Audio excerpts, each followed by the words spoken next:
Welcome to Echoes of Crime, where we bring you the untold stories of India's most notorious criminals.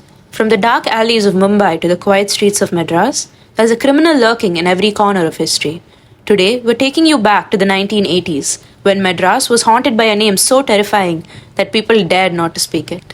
India has had its share of spine-chilling criminals. You've heard of Ramin Raghav, Amirjit Sada and Cyanide Malika. But there's one name that still sends shivers down the spines of those who lived through it. Auto Shankar. The man who turned the streets of Madras into a living nightmare. That's right. In today's episode, we're uncovering the twisted tale of Auto Shankar, the man who went from being a local auto rickshaw driver to one of Madras's most feared serial killers. Chennai is considered one of the safer cities in India. There's always a lingering fear. So let's rewind to the time and explore who Auto Shankar was and how he became one of Madras's most feared criminals.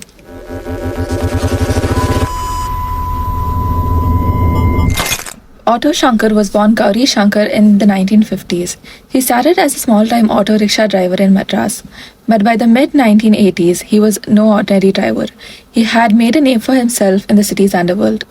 Initially, Shankar was involved in illegal activities like smuggling alcohol and running prostitution rackets. He was known to be charismatic, using his charm to build connections and manipulate people.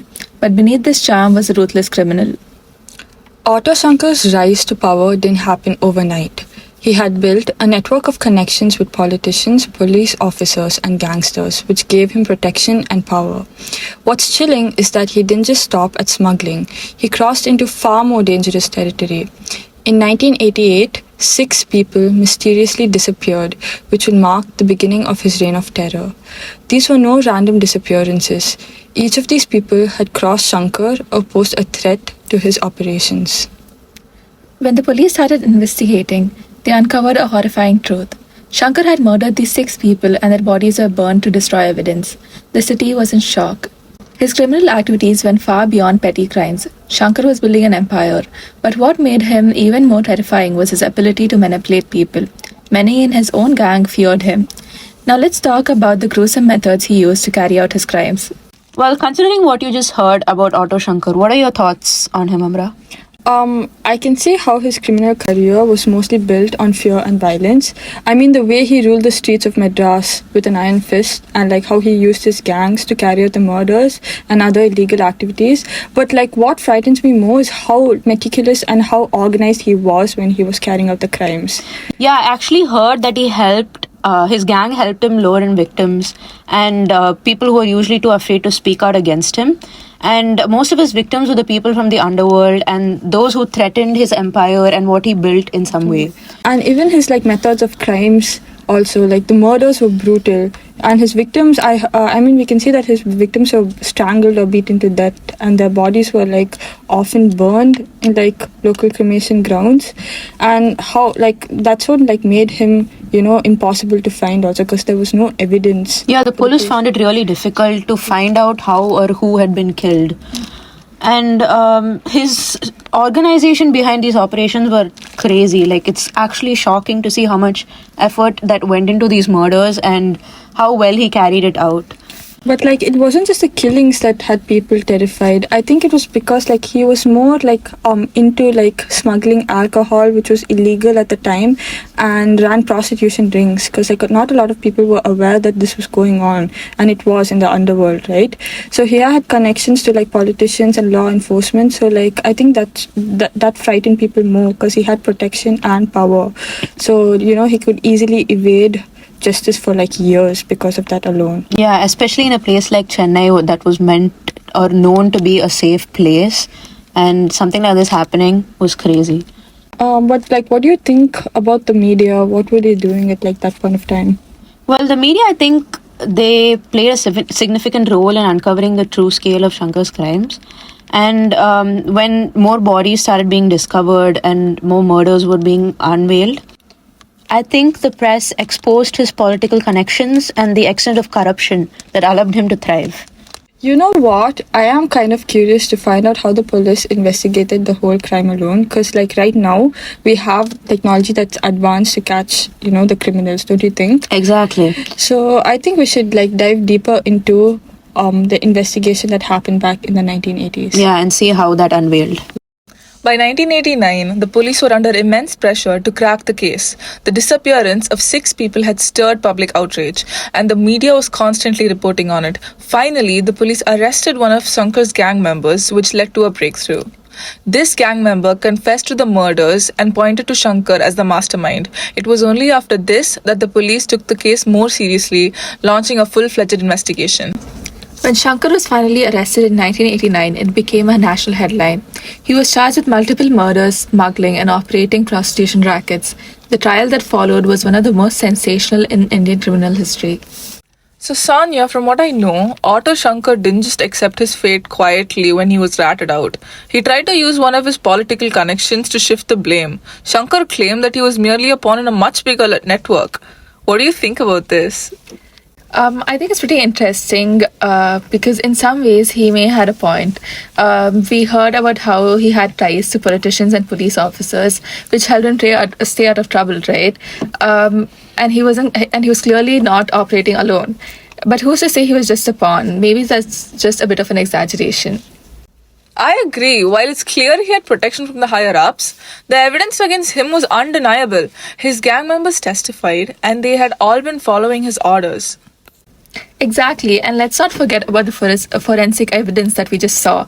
Bodies were linked to him through hard evidence, and his gang members confirmed his involvement in disposing the bodies. I don't think he could have just pinned it on anyone else. Right. It's almost like he was trying to use the corrupt system he thrived in to his advantage one last time.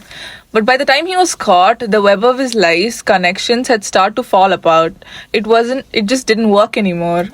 And Shankar was playing like a pretty dangerous game because he built all this empire on fear and corruption, right? And for a while it worked for him. But the police and the court finally caught up and eventually the truth was like too overwhelming. His connections couldn't save him anymore. Now, let's dive deeper into Auto Shankar's criminal career and let's take a closer look at his victims. At the time, the area was a criminal hotbed, and Shankar began transporting illegal liquor and soon realized that prostitution was more profitable with lower risks due to its association with politically influential people who could keep the police in check. His gang eliminated rivals either through the police force or through murder.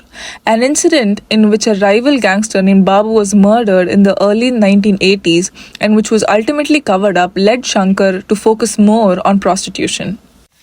Shankar's third wife, Lalita, ran off with Shankar's friend, Sudalai Mutta, and started their own outfit in the sex trade.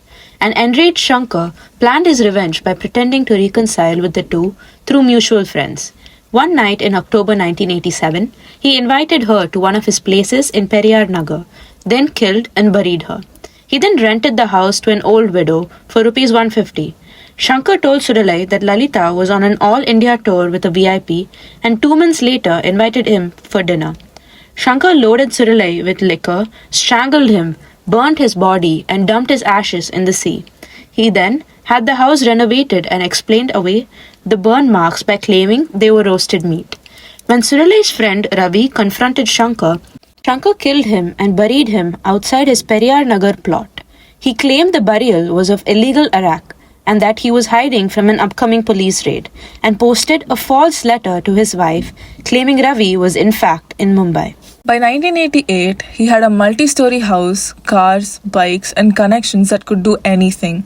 On 29th May 1988, he and his gang members were confronted by 3 members of a rival gang, Sampath, Mohan, and Govindraj, who refused to pay for using his women and demanded protection money. Shankar invited them into his den, promising to pay them and then beat them to death and buried them.